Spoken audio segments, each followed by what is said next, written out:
இவங்க தற்கொலை செஞ்சத கேட்டீங்கன்னா, நீங்க எல்லாருமே ஷாக் ஆயிடுவீங்க. அது மட்டும் இல்ல, நம்ம தமிழகத்தையே பார்த்தீங்கன்னா, அலற விட்ட சம்பவமா இருக்கு. அதாவது பார்த்தீங்கன்னா, ரீசென்ட்டா இந்த மாரிலாம் இப்பயும் நடந்துகிட்டு வருதாடான்னு கேட்டீங்கன்னா, நடந்துகிட்டு தான் வருது. வரதட்சணை கொடுமை இன்னுமா நடந்துகிட்டுன்னு கேட்டீங்கன்னா, இந்த ஒரு பொண்ணோட வாழ்க்கையில பார்த்தீங்கன்னா, அப்படி விளையாடி இருக்கு. இவங்க தற்கொலை பண்ணிக்கிற அளவுக்கு பார்த்தீங்கன்னா, வரதட்சணை கொடுமை அந்த அளவுல என்ன மாரி நடந்திருக்குன்னு பார்த்துங்க. சரி, அத பத்தி நான் உங்களுக்காக சொல்லப் போறேன். ஸோ மறக்காம நம்ம சேனலுக்கு புதுசா வந்தீங்கன்னா, சப்ஸ்கிரைப் பண்ணி வச்சுட்டு, வீடியோக்கு லைக்க குடுத்துட்டு, உங்க ஃப்ரெண்ட்ஸ்க்கு எல்லாரும் ஷேர் பண்ணிட்டு வாங்க. வீடியோக்குள்ள போகலாம்.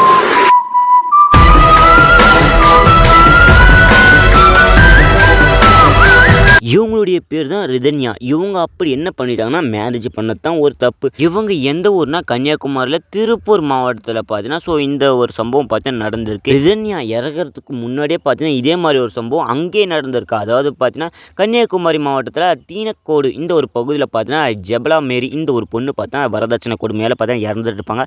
அகைன் பார்த்தீங்கன்னா, இப்போ ரிதன்யா பார்த்தீங்கன்னா இறந்திருக்காங்க. இதே வரதட்சணை கொடுமையால. ரிதன்யா மேரேஜ் பண்ணிக்கிறதுக்கு முன்னாடி அவங்க அப்பா, அம்மா பேசின விதம்லாம் ஸோ 300 பவுன் நாங்க தங்க போறதா சொல்லியிருக்காங்க. அதுக்கப்புறம் நான் 10,00,000 ரூபாய்ல ஒரு சொகுசு கார் வாங்கி தரப்போறதா சொல்லியிருந்தாங்க. கிட்டத்தட்ட அவங்க மேரேஜ் பண்ணி பார்த்தீங்கன்னா 78 நாள் ஆகுது. அந்த 78 நாள்லயும் பார்த்தீங்கன்னா இவங்க பல துன்பங்களை மட்டும்தான் சந்திச்சுக்கிட்டு வந்தாங்களாம். 78 நாளா கல்யாணம் ஆகி ஒரு சந்தோஷம் கூட இல்லாம பார்த்தீங்கன்னா வெறும் கஷ்டத்தை மட்டும் அனுபவிச்சு வந்திருக்காங்க ரிதன்யா. அதுக்கப்புறம் இவங்க கல்யாணம் பண்ணிக்கிட்டு போன இவங்களுடைய மாமனார் வீடு, அதாவது பார்த்தீங்கன்னா இவங்களுடைய ஹஸ்பண்ட் வீட்டில் ஸோ பிசிக்கலாகவும் டென்ஷன் பண்ணியிருக்காங்க. அதாவது பார்த்தீங்கன்னா அட்டாக் பண்ணியிருக்காங்க, மென்டலாகவும் அட்டாக் பண்ணியிருக்காங்கன்னு சொல்கிற மாதிரி தான் அப்டேட் கிடைச்சிக்கிட்டே இருக்குது. ஏன்னா இவங்க பார்த்தீங்கன்னா மன வலியும் ஏற்படுத்தியிருக்காங்க, அடிச்சும் இருக்காங்கன்னு பார்த்தீங்கன்னா ஒரு பக்கத்தில் பேச ஆரம்பிச்சிட்டாங்க. ரிதன்யா கல்யாணம் பண்ணதாண்டா ஒரு தப்புன்னு குறையாத பார்த்தீங்கன்னா அவங்களோட பேரண்ட்ஸ் பார்த்தீங்கன்னா அழுதுகிட்டு இருக்காங்க. இப்போ வரைக்குமே ரிதன்யாவோட பேரண்ட்ஸ் 300 பவுன் நகையை போகிறதா சொல்லியிருக்காங்க. அதில் பார்த்தீங்கன்னா 100 பவுன் நகையை பார்த்தீங்கன்னா கொடுத்துட்டாங்க. மிச்சம் 200 பவுன் எங்கன்னு பார்த்தீங்கன்னா கேட்டிருக்காங்க. ஸோ ரிதன்யாவோட மாமியார் வீட்டில் அதனால தான் வரதட்சணை கொடுமைன்னு பார்த்தீங்கன்னா பிரச்சனையாக ஆரம்பிச்சது. எங்கே 200 பவுன் பார்த்தீங்கன்னா கேட்க ஆரம்பித்தாங்க ரிதன்யா கிட்ட.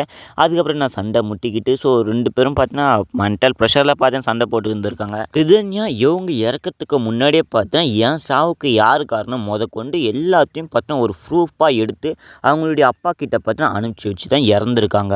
அதுவும் எப்படி இறந்தாங்கன்னா ஸோ இவங்களுடைய பேரண்ட்ஸ் ரிதன்யாவோட அப்பா அம்மா வாங்கி கொடுத்து அந்த ஒரு கார்லேயே போய் வெளியே போகிறான்னு சொல்லிட்டு பார்த்தீங்கன்னா போய் ஒரு இடத்துல நின்றுட்டு ஸோ அங்கே பார்த்தீங்கன்னா காரில் உட்காந்துக்கிட்டு டோர்லாம் சாத்திட்டு விஷத்தை வாங்கி இவங்களே குடிச்சிருக்காங்க. அந்த வாட்ஸ்அப் மெசேஜில் அவங்களுடைய அப்பாவுக்கு என்ன அனுப்பியிருந்தாங்கன்னு தெரியுமா? அதாவது அவங்களுடைய மாமனார் மாமியார் சித்திரவதை செய்தாங்க. ஸோ அவங்களுடைய கணவரும் சேர்ந்து பார்த்தீங்கன்னா சித்திரவதை பண்ணியிருந்தாங்க. ஸோ வரதட்சணை கேட்டுன்னு பார்த்தீங்கன்னா வாய்ஸ் ரெக்கார்டை பார்த்தீங்கன்னா அனுப்பியிருப்பாங்க. ரிதன்யா அப்பா அம்மா இதை எடுத்து போய் போலீஸ் ஸ்டேஷனில் கொடுத்துருக்காங்க. அதனால அவங்க 3 பேரும் பார்த்தீங்கன்னா அரெஸ்ட் பண்ணுறது வருது. அதாவது பார்த்தீங்கன்னா ரிதன்யாவோட மாமனார் கணவர் இவங்க 2 பேரும் பார்த்தீங்கன்னா ஃபஸ்ட்டு அரெஸ்ட் பண்ணுறாங்க. ஸோ அதுக்கப்புறம் நான் விசாரிக்கவும் ஆரம்பிக்கிறாங்க. ரிதன்யாவோட அப்பா அம்மா பார்த்தீங்கன்னா மாவட்ட காவல் கண்காணிப்பாளர்கள் பார்த்தீங்கன்னா ஒரு மனு கொடுக்குறாங்க. அதாவது என்ன மனுனா ஸோ அவங்களுடைய மாமியார் அதாவது பார்த்தீங்கன்னா சித்ரா தேவியும் அரெஸ்ட் பண்ணி விசாரிக்கணும்னு பார்த்தீங்கன்னா சொல்லியிருப்பாங்க. ஸோ அதே மாதிரியே பார்த்தா அவங்களையும் அரெஸ்ட் பண்ணி பார்த்தீங்கன்னா விசாரிக்க ஆரம்பிக்கிறாங்க. இந்த ஒரு கேஸை பொறுத்த வரைக்கும் அதாவது பார்த்தீங்கன்னா காவல் நிலையத்திலேருந்து என்ன சொல்லிடுறாங்கன்னா குற்றவாளி தப்பிக்கவே முடியாது. யாராக இருந்தாலும் பார்த்தீங்கன்னா இதில் தண்டனை கொடுத்தே ஆகும். கொஞ்சம் கூட தப்பிக்கிறதுக்கு வாய்ப்பே கிடையாது. எல்லா ப்ரூஃபும் பார்த்தீங்கன்னா எங்ககிட்ட இருக்குன்னு பார்த்தீங்கன்னா சொல்கிற மாதிரி தான் சப்போர்ட்டிவாக பேசியிருக்காங்க.